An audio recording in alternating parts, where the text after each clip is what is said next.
Welcome to the Fear and Greed Business News Afternoon Report for Tuesday, the 17th of September 2024. I'm Sean Aylmer.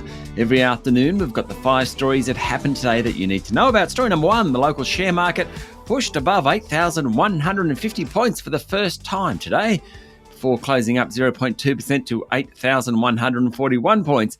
It officially set a new high of 8,150.5 points on the back of growing confidence that the US Federal Reserve will cut rates in the world's largest economy by 50 basis points in coming days.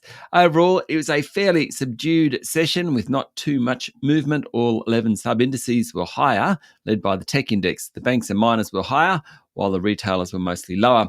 In corporate news, plenty of that around. Adair's share price jumped after it appointed a former Country Road CEO, Earl Roseby, as its next boss. Shares in Xero jumped 2% after it announced it's acquiring global cloud reporting, insights and analytics company Sift Analytics for up to $70 million.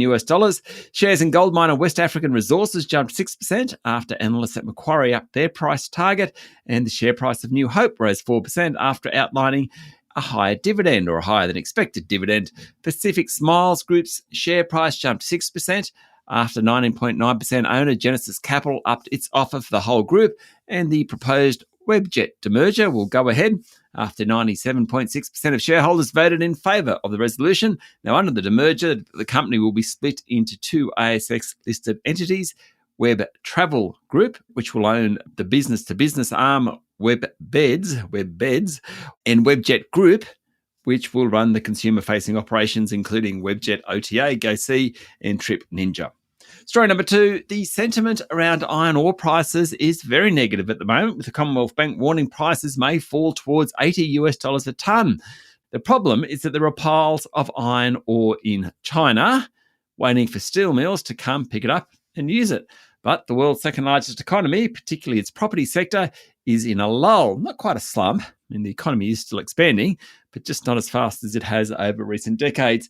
That continues to weigh on Australia's big miners. Won't help the federal government's bottom line either, because lower prices reduces tax royalties from iron ore mining.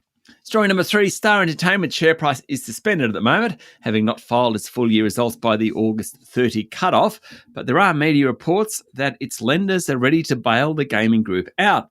After weeks of discussions between the company and its banks, the lenders have verbally committed to provide a 2-tranche extension to the casino operators' loans, including an immediate $100 million injection to meet urgent cost blowouts at its new Queen's Wharf resort in Brisbane, according to a report in the Fin Review.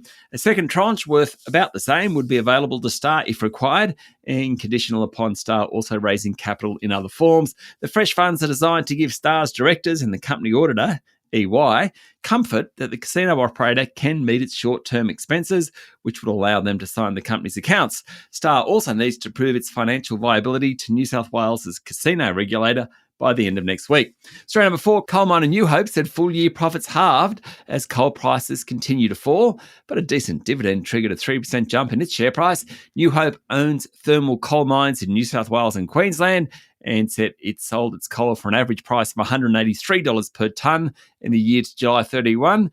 That's down from $346 per tonne in the previous year. The previous period was a record. Now, today's results were slightly below analyst expectations. The group said a milder winter in the Northern Hemisphere and an increase in customer inventories resulted in softening demand, creating downward pressure on prices. New Hope reported a net profit of $475 million, down from $1.1 billion the previous year. And story number 5, Donald Trump and his sons are promoting a new crypto platform as the Republican presidential nominee courts the digital asset sector just 50 days before the US election. Donald Trump Jr. and Eric Trump, along with New York-based property developer and major Trump donor Steve Witkoff and sons Alex and Zach Witkoff, joined an X Spaces conversation on Monday where World Liberty Financial was officially announced. The company says its mission is crystal clear: make crypto in America great by driving the mass adoption of stablecoins and decentralized finance. That's it for the afternoon report for Tuesday, the 17th of September 2024. Michael Thompson and I will be back tomorrow morning with the Wednesday edition of Fear and Greed Business News. I'm Sean Aylmer. Enjoy your evening.